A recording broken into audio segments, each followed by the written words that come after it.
How's it going, and welcome back to my guide series on Icewind Dale, Rime of the Frostmaiden. In today's video, we'll be taking a deep dive into Chapter 3, Sunblight. And it's here where many revelations will be had, and a lot of fights will be had as well. But before I go into anything major, I must warn you that there will be spoilers, so players that actually plan on playing in this adventure, do not watch this. But for DMs that want a, insight onto how to run this place, then go ahead and stick around because we have a lot to cover. So here we are, Sunblight. Your players, over the course of the first two chapters, have been exploring all around the 10 towns and all of Icewind Dale, leveling up, fighting various things, and having a blast. But eventually, the main story is going to be thrust upon them. And what is that story? The story is that there is a Durgar king who's gone completely insane and is constructing a Charterland dragon to destroy the 10 towns to eventually invade the Dwarven Valley. Obviously this sucks, and hopefully your players will want to actually stop the Durgar from destroying the 10 towns. But how do your players know about this destruction? How do they know about the Durgar? They could theoretically have gone up against the Durgar in Chapter 1 and not only fought the Durgar King's sons, but also discovered that they are doing something nefarious, and they actually have plans on attacking the 10 towns, in which case your players obviously have a reason to go about doing this. But if you're running it more randomly and you don't sow those seeds, your players just all of a sudden find out that there's Durgar. As we can see here, if your players don't have any incentive to actually go to the Underdark Fortress, they are told about the speaker's quest. One of the speakers of any of the 10 towns is going to go up to your players and say, hey look, we just captured some Durgar and we need you to go ahead and fight them. So if you have a noble and good aligned party, then they're totally going to jump on that. Of course, the evil Durgar are planning something nefarious. Of course they're going to stop it. But what if you have a group that isn't that noble and isn't that good aligned? And more importantly, they want a reward. What do they get? Well, unfortunately written here, they don't get anything. Basically, they just get their undying gratitude. And most important of all is, I think something a lot of people seem to not think about when they're running these modules is the fact that your players are expected to go ahead and just storm the castle by themselves. The towns all have militias. They might be just crappy stat blocks of, tribal warriors or guards or whatever. But they're still numbers, they're still people. And I'm willing to bet you if a town speaker, specifically of a big town like East Haven, Bryn Shander, Targos, if any of those town speakers are the ones that say, hey look, we need you to go ahead and do this for us, I'm willing to bet there's going to be a lot of groups that are going to say, hey look, we'll go, but you got to send some soldiers with us here because, we can't be doing this on our own if we're apparently going to fight some Durgar Fortress by ourselves. That's crazy. So do you allow your players to have a garrison join them in their adventures? I mean, that seems the most reasonable thing here.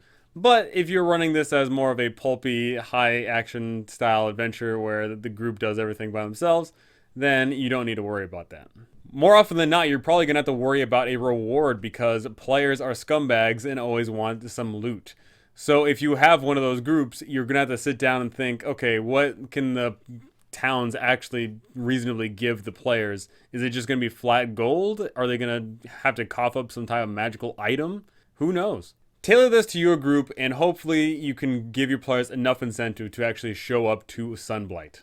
We actually get some really nice info on the Durgar in Sunblight currently, and we get two things here: Xardarok's paranoia and the Musgard conspiracy. So the Durgar that leads all of the Durgar in Icewind Dale is named Xardarok. And this guy is insane. He's gone insane not only for Model the Charlin running around the place, but he's also insane because he thinks that he's worshipping a Durgar goddess. However, he is being corrupted by Asmodeus. Your players may have already interacted with his sons before, Dirth and Nildar. However, they might not have. And depending on if they lived or died, they can find the Durgar here in Sunblight, and that can have some fun ramifications. Especially if your players got into a fight with them and the Durgar were able to escape. For the Musgard conspiracy, we can see here that there is an individual named Grandolpha Musgard, and she is here on the request of Xardarok. Xardarok is basically trying to seduce her and make her his bride. However, she has other plans. She, at any point, is going to try and just kill the guy and take over the fortress. So that gives us some really good political intrigue that we can thrust upon the players and maybe get the Durgar to turn on each other. So as we can see here, it states that Chapter 3 Sunblight is listed for adventurers level 4 to 5. Do not send groups that are level 4 or lower to this location. There is a lot of enemies they can be going up against, and even more so is the fact that the enemies that they are going up against are individually strong. And in one instance, if they go to a location, they could theoretically be getting jumped by 20 Duragar, and a level 4 party just doesn't have the capabilities of taking that on. They have less attacks, and they have way less spells. So at least, at the bare minimum, have your players be 5th level when they show up here, and it's perfectly fine for them to be even higher level. So once your players have that motivation to go ahead and tackle the fortress, they get told the location and they start trekking through the wilderness, and eventually they see this. Once again, fantastic art. Could you imagine just rounding a corner in these mountains, then all of a sudden seeing this monolith, this humongous structure built into the side of a mountain? That's awesome. So your players realistically see that there's really only one way to get in. There's a staircase that climbs all the way up, and they'll just go ahead and walk that up. Unless they get super duper crazy and creative and start like scaling the walls for some reason. But as the party ascends, that is when they are going to see a horrifying visage. They're going to see that hundreds of feet up, a dragon pokes its way out of the fortress, flies up, and flies toward the 10 towns. And then they're going to have to make the decision. Are they going to continue their attack against the Durgar fortress, or are they going to go ahead and double back to the 10 towns and try and save the day? Chapter 3 is all about Sunblight, and Chapter 4 is all about dealing with the dragon. I already made a video on talking about ways you can change up this encounter, and one of the ways that you can change it is have the dragon possibly be manipulated from Sunblight. So throughout this area, I'll go ahead and show off some locations where you can go ahead and manipulate the dragon. So your players decide, hey, let's go ahead and storm the castle. Let's go ahead and climb in and see. And what are they going to see? Well, let's go ahead and go over the fortress features. First off, we have bare stone. The walls, ceiling, and floors of this place are completely bare. It's boring, it's non-artistic, and it just is kind of depressing, really. Next up, we have a smoky haze. There is a forge, and the smoke from the forge permeates all throughout all of the fortress. The entire fortress is basically lightly obscured. So what does lightly obscured actually do? Because most people don't actually use it. Let's go ahead and take a look. So lightly obscured is pretty simple. All it basically says is perception checks are made with disadvantage, which is honestly probably going to be better for your players because that allows them to sneak around a little bit better. Next up, we have heat. So the Durgar don't need light for the purposes of seeing because they have dark vision, but it's really freaking cold, so most of the rooms are lit up to some degree with some braziers, and thus this will allow your players to actually see. The ceilings are a little bit snug here because this place is built for Durgar. Tunnel ceilings are only 10 feet high, and room ceilings are 15 feet high, which shouldn't impact anybody for the most part. And lastly, we have elevators. Located throughout the fortress, there are several elevators that allow your players to go up and down, and more importantly, this allows for some Durgar to possibly come in as reinforcements or retreat throughout the course of the battles that they may have here. And something I always love to see is the fact that instead of having to come up with random names on the spot, there's a nice little location here for a whole bunch of random Durgar names. Excellent. So Zardarok is the big bad here, but where is he? Well, actually you get to decide this, or you can roll randomly. And as we can see here, we have 4 options. He's either in his throne room, he's barking out orders in the forge, he's praying before a statue, or he is torturing a Durgar. So depending on where he is, that'll obviously impact the course of the engagement. All of the locations are excellent, and we'll be getting to those fairly soon. Now, normally I go area by area, but quite frankly, there's just a lot of boring areas here, and there really isn't too much more I can add to it. A lot of the locations are just simply your players show up and there's a fight. So I'm only going to highlight the big places and the things that you should totally add to them. A perfect example being the entrance in Area 1. As your players make their way up to the entrance, they'll see that there's a door, and they'll try to open the door, and it's barred. And unfortunately for them, they're kind of screwed. There's no way to actually open this thing because it's locked. And that makes sense. The Durgar of this fortress, of course it'd be locked. So unless your players have a knock spell, or if they get creative and try to climb through an arrow slit somehow by shrinking down or by turning into a gas or teleporting, whatever, they're not going to be able to make their way inside of the fortress. And this is where you get to sow the political intrigue. You can have one of the Duergar in Area 6 show up and talk to the players. Mind you, he's not going to actually show up. He's going to continue to be invisible. This one individual's name is Drek. Drek is going to go ahead and invisibly walk up to the party and be somewhat near them and call out and say, hey, don't attack me. Let me give you the rub about what's going on. So the Duergar is going to say, here's what's going on. There's this mad guy and we want him out. And we've got this cool person and she's our leader. There's a whole bunch of us that are loyal to her. So I'm going to go ahead and let you sneak in. You're going to talk to her and you're going to work together and kill the Mad King. Ready? And hopefully your players are going to go ahead and take this line, because this will mean that the Duergar is going to go ahead and let them in, and they can go ahead and talk to Moosgard, and they can have some fun political intrigue. But if you have one of those groups that says, oh, that's an enemy, kill an enemy, then things are just going to devolve into mass combat left, right, and center. And mind you, this will be mass combat, because as you'll take a look around in a lot of these locations, there is a lot of Duergar. And if they're coming in, just attacking everybody, they're going to be in for the fight of their lives, because Duergar are individually super strong, and there's a ton of them. So if your players decided to go on the side of negotiations, they're going to be snuck inside, and they're going to be led to the dining room. If your players decide to go ahead and poke around a little bit, they'll find themselves in Area 4, Zardrock's War Room. And it's here where they'll be able to see a map of Icewind Dale, and they'll be able to see those arrows that are pointing to all those locations, and they'll see this dragon figurine that flies around, and it's got a predetermined path on how it's going to go ahead and destroy the 10 towns. This is valuable information, because if your players make their way inside here, they can go ahead and say, oh, so it's going from this town, this town, this town. Maybe when we get out of here, we're going to go ahead and try and cut the dragon off. In Area 5, we find Zardrock's quarters, and it's here where your players can find several interesting things. If they look in the closet, they'll be able to find a Duergar goddess's statue, and if they touch it, they're unfortunately going to get a psychic backlash, and they're going to have to make a DC 16 wisdom saving throw or take 48 psychic damage on a failed save, or half as much on a success. And this is big because in addition to the damage, they also feel like their brain is being devoured by an illithid. Gross.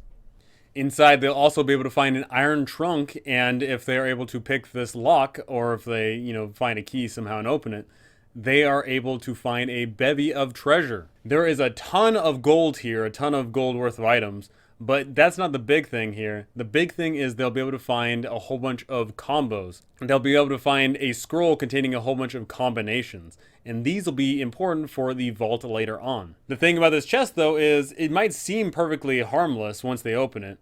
If they take all the contents out, then all of a sudden a cloud is going to disperse all out, and everybody has to make a DC 14 Constitution saving throw or take 4d10 points of damage. And this isn't just a one-time thing either. The poison cloud is going to emanate all throughout this room, and anybody that starts to turn in there has to repeat the saving throw. So if your players unleash this thing, then they're going to have to go ahead and immediately dip, because this is a TBK waiting to happen.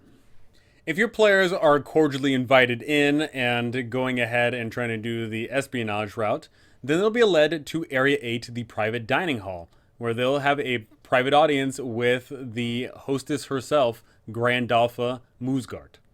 Grandalfa Moosgard is going to go ahead and tell all of her guards to stand down, and she's going to look to the players and say, hey, I want something, you want something, let's go ahead and work this out. She's going to be able to tell the PCs a lot of information. She's going to say, hey, he plans on destroying 10 towns. He's actually capturing some monsters from the Underdark, which he's going to unleash upon the 10 towns. He's just this bad guy, and, he's mucking up everything, and I want to make things better. So this is definitely one of those cases where you have to choose between the lesser of evils here. And it's clear that Grandalfa is way less evil than Zardrock, because quite frankly, Zardrock is insane. He's not only insane, but he's also being influenced by the devil. Not just any devil, he's being influenced by the devil, Asmodeus. So your players probably should see this information and be going, oh yeah, she's promising not to attack the 10 towns, and she's going to have the Duergar back off. Might as well work with her and hopefully have some help in this fight to come. So if your players do come to a cordial greeting with Grandalfa Musgard, then they are going to be in for a great time later on. Because whatever fight they get in the king with later on, they'll at least have some Durgar backup, taking some heat off of them, or potentially even helping them against the king. So while you're role-playing as Grandalfa here, don't play her up as the most intelligent individual. She's smarter than the average person, of course. But you should definitely play her as wise. She's going to temper everything she says and does with wisdom. She is going to go ahead and tell the players, hey, I'm not going to go ahead and join in a losing fight with you, but if you are in a winning fight, I'll go ahead and cement the advantage and have all of my loyal soldiers turn against the Mad King. Mind you, she's not going to go ahead and get on the fighting. Why would she, right? Like, she's way too important, and she probably knows her limits. She's going to go ahead and just sit back and watch the chaos ensue. Because no matter what, it's probably going to be a win-win for her. If a whole bunch of Durgar get killed, then that's going to make Zardrok's forces weaker, and it's going to make her side that much stronger. If Zardrok does get killed, then she gets to take control.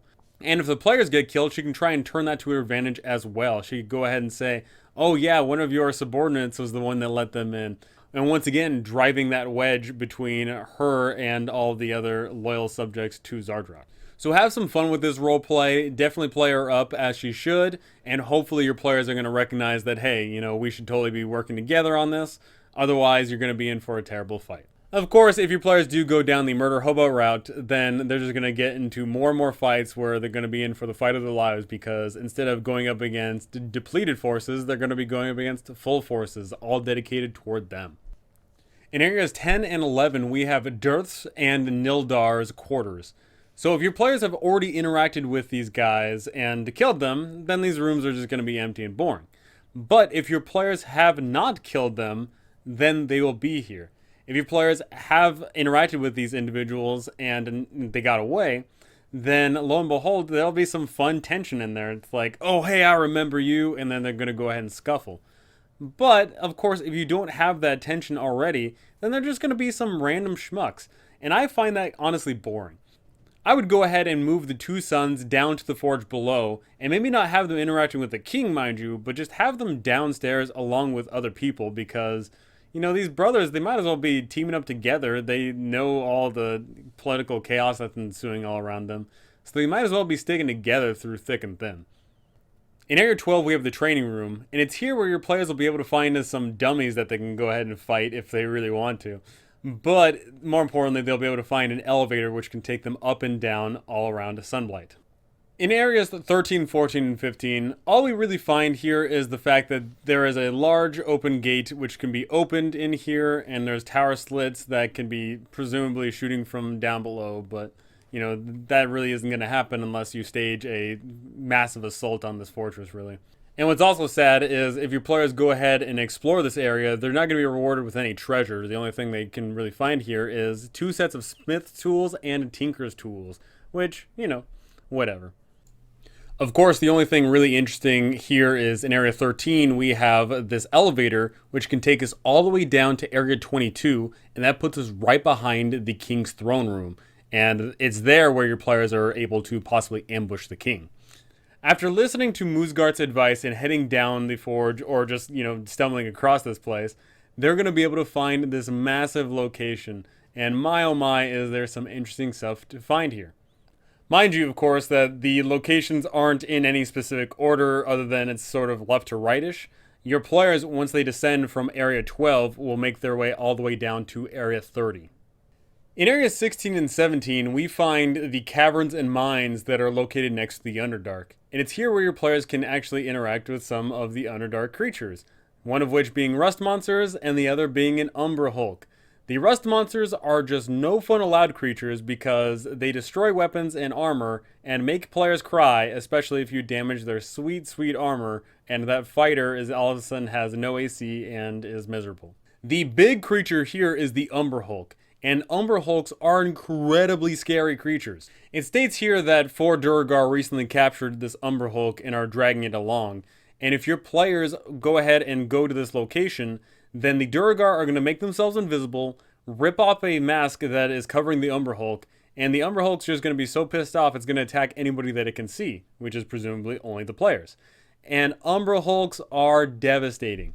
The reason why Umber Hulks are so deadly isn't the fact that they put out 3 attacks, which are very likely to hit and do a decent amount of damage. It's the fact that if your characters are looking at the Umber Hulk within 30 feet, at the start of their turns, they have to make a DC 15 Charisma saving throw or become charmed. And what this says is if they fail the saving throw, then at the start of their turns, they have to roll a D8.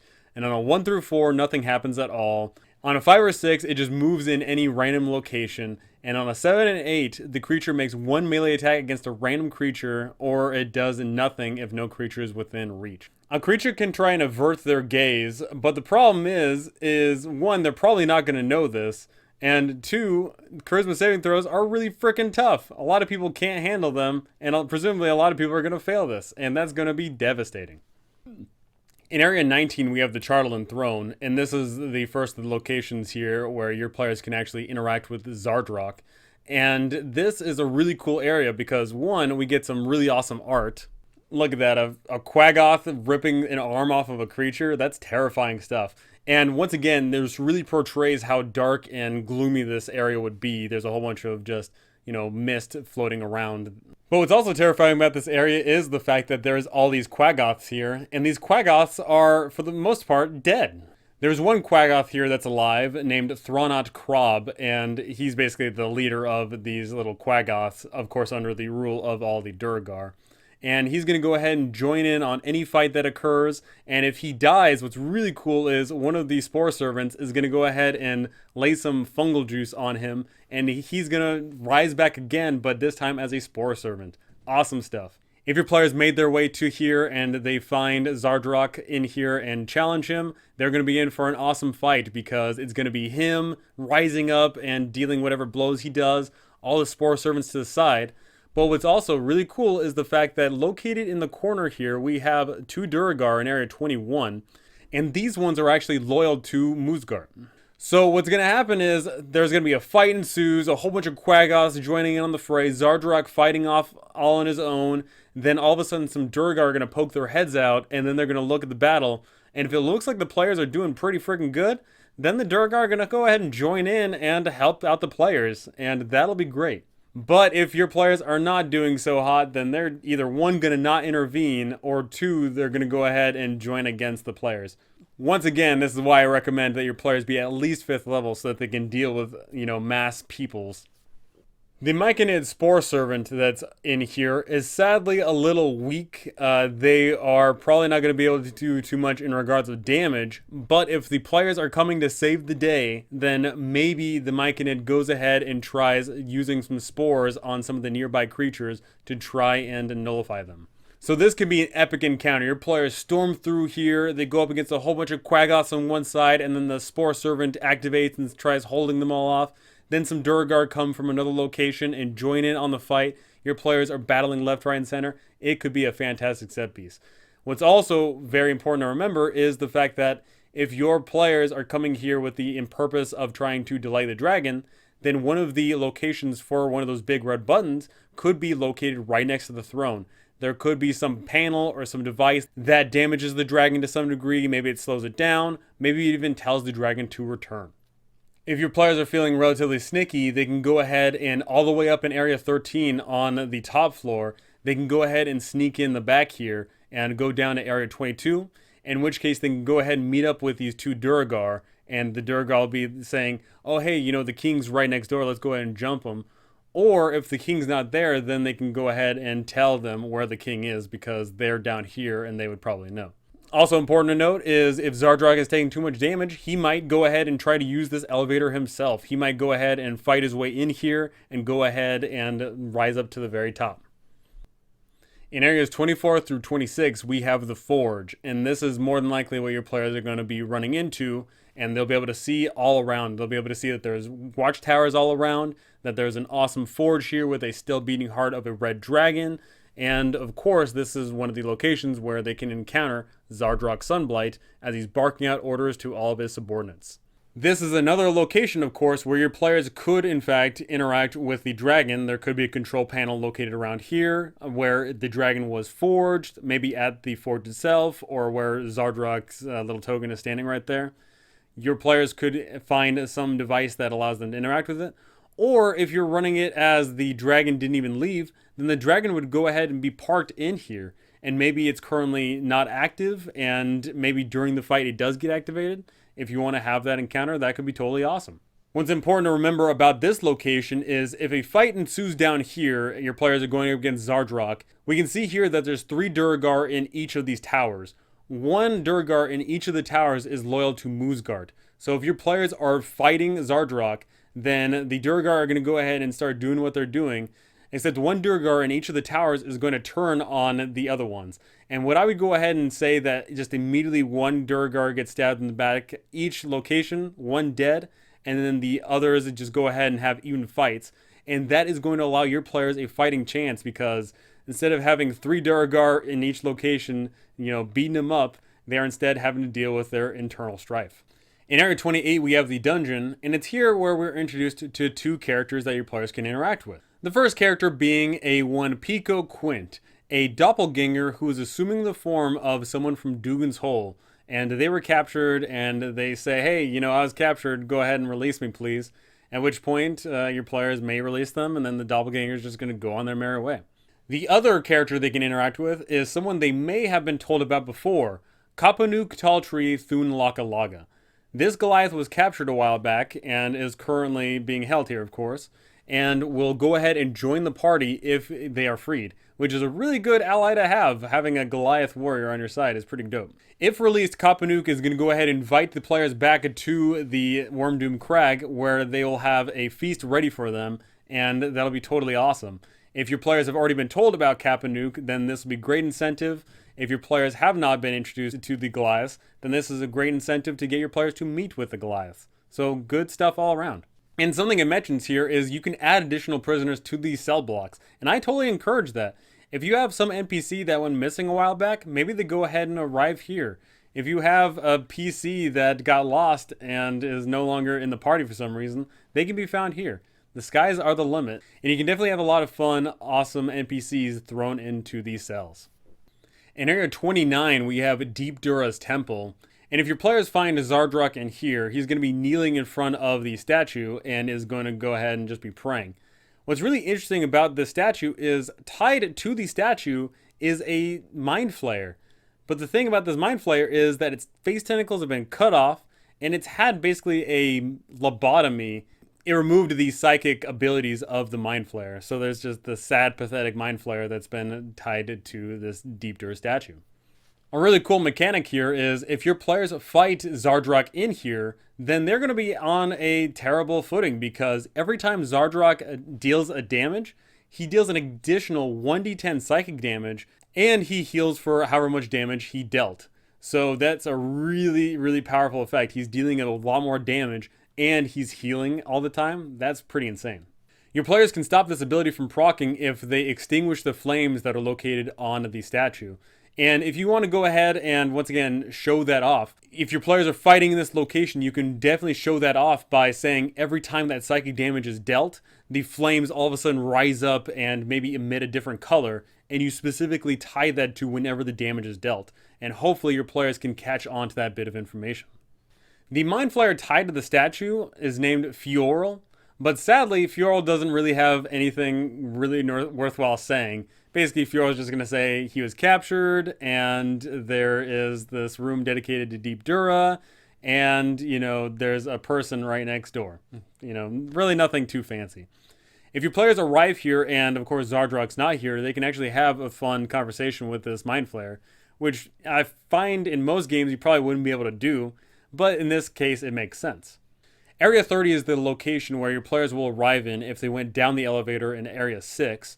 And in here, they'll actually be able to find a Duergar Hammerer. And hopefully they can put an end to this Duergar Hammerer before it makes any real noise. In Area 31, we have Devil in Disguise. And what's really cool here is that there is this Duergar named Klondorn.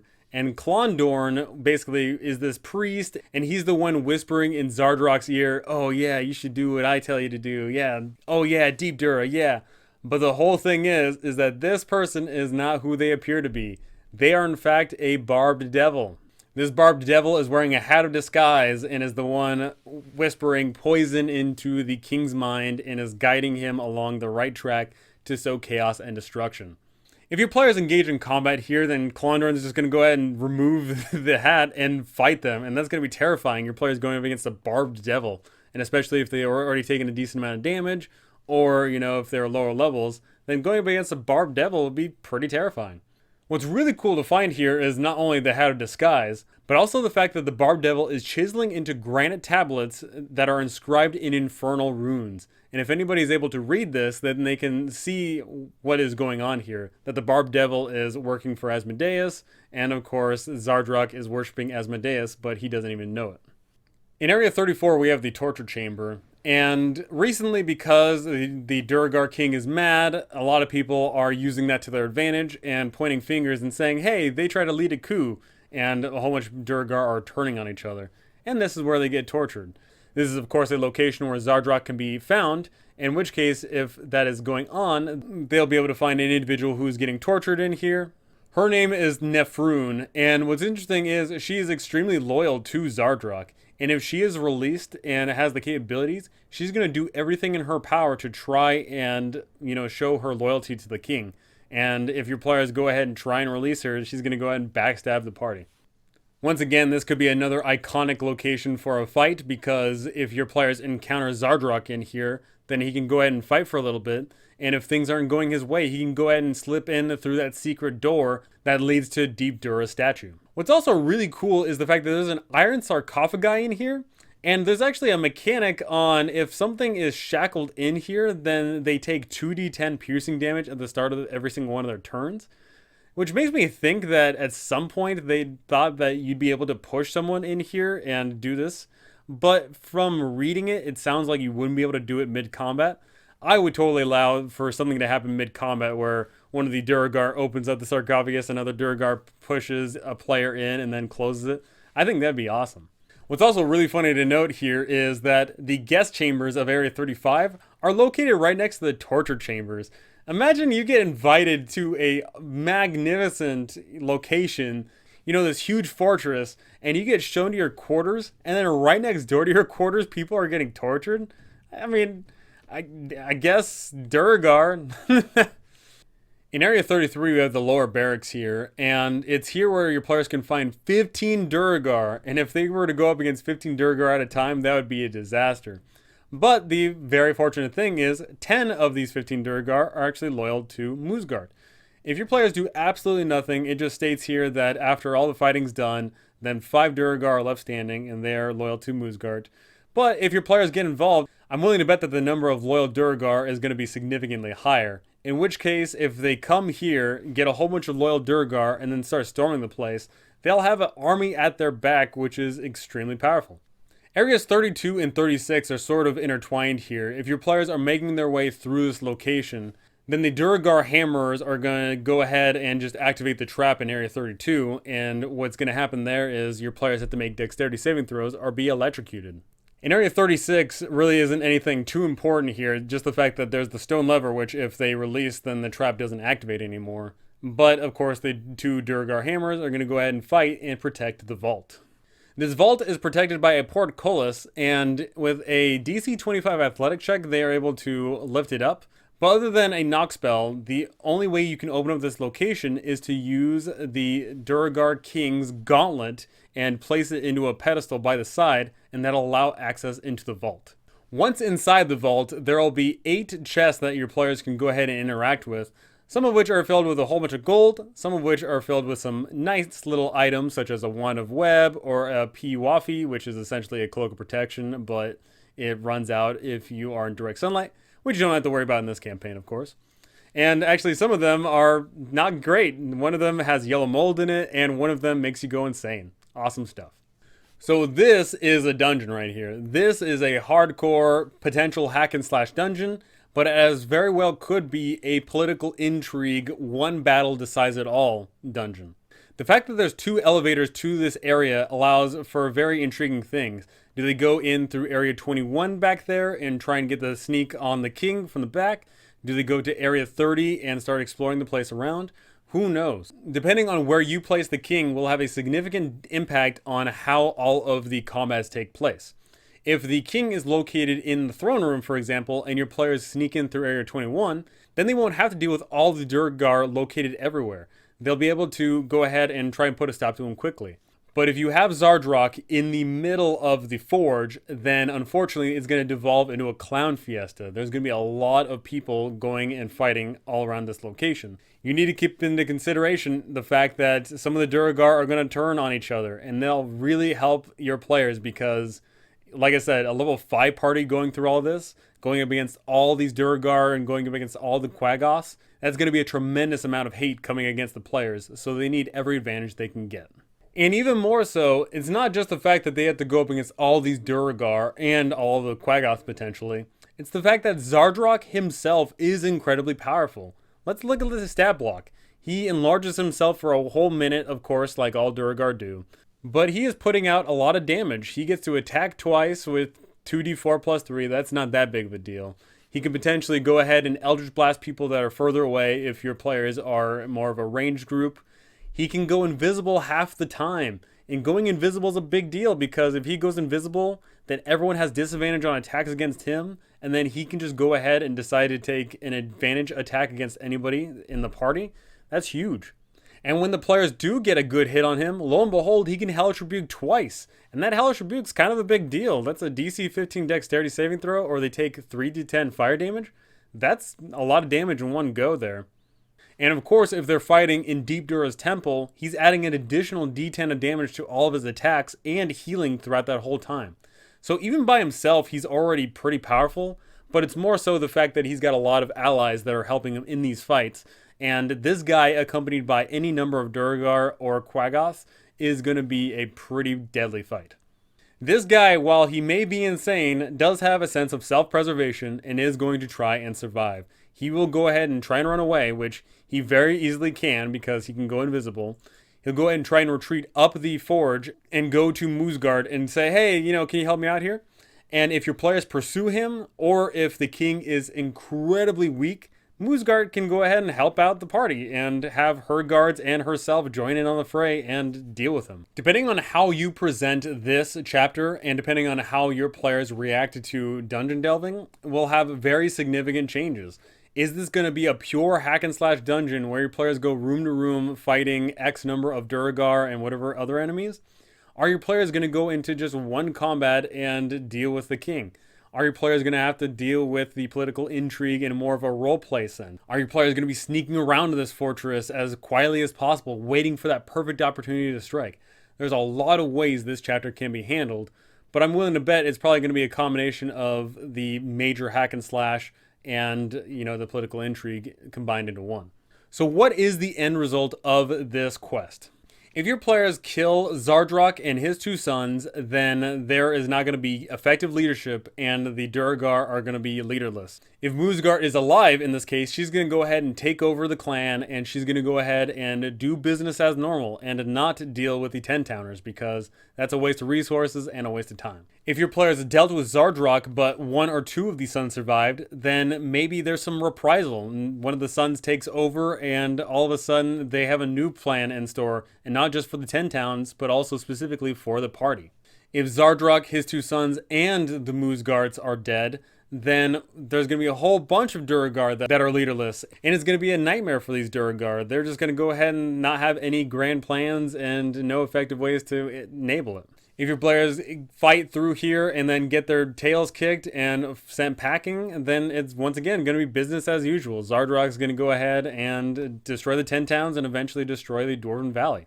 Heck, one potential option is your players hear out Moosgard's plans to backstab Zardrock, and then they go to Zardrock and say, hey, she was planning against you and here's the proof. And if they have proof, then maybe they can potentially end up on the good side of Zardrock.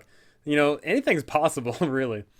But of course, dealing with just the Durgar is one issue in and of itself. The other issue is the dragon. If the dragon is already headed to 10 towns as they're diving through here, and you don't have any failsafe for them to deal with the dragon in here, then unfortunately all of their planning is going to be for naught. They're going to go ahead and kill some Durgar, and yeah, the dragon's not going to be able to be repaired anymore, But unfortunately, the dragon is going to go ahead and destroy the 10 towns, and they're presumably going to be a little too late in trying to save it.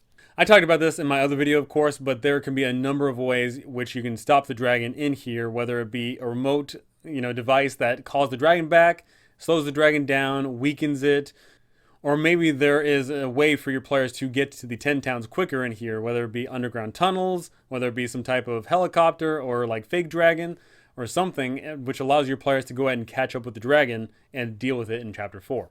The implications of Chapter 3 are pretty significant, specifically because it'll affect the future of the 10 towns, whether Zardrak and his clan are able to live or not, if they actually plan on attacking the Dwarven Valley, and of course if your players allow the 10 towns to be destroyed. I know for a fact a lot of DMs are going to run this chapter so many different ways, and I know for a fact a lot of groups are going to handle this chapter so many different ways, depending on if they just, do any type of politicking or if they just go ahead and start swinging swords. Hopefully you are prepared for whatever your group entails, because you probably know your group well enough by now and know what they like. If they like hack and slash, give them hack and slash. If you like politics, give them politics. If they like a combo, give them the combo. There is, of course, just so many different options on how this thing will go. But once again, there is no wrong way to do it. So long as your players are having fun, that's all that matters. It's kind of hard to wrap up what's going on here in Chapter 3 without going into Chapter 4, so I'll probably go into more about that at the end of Chapter 4's review. But that's probably going to do it for me for this one.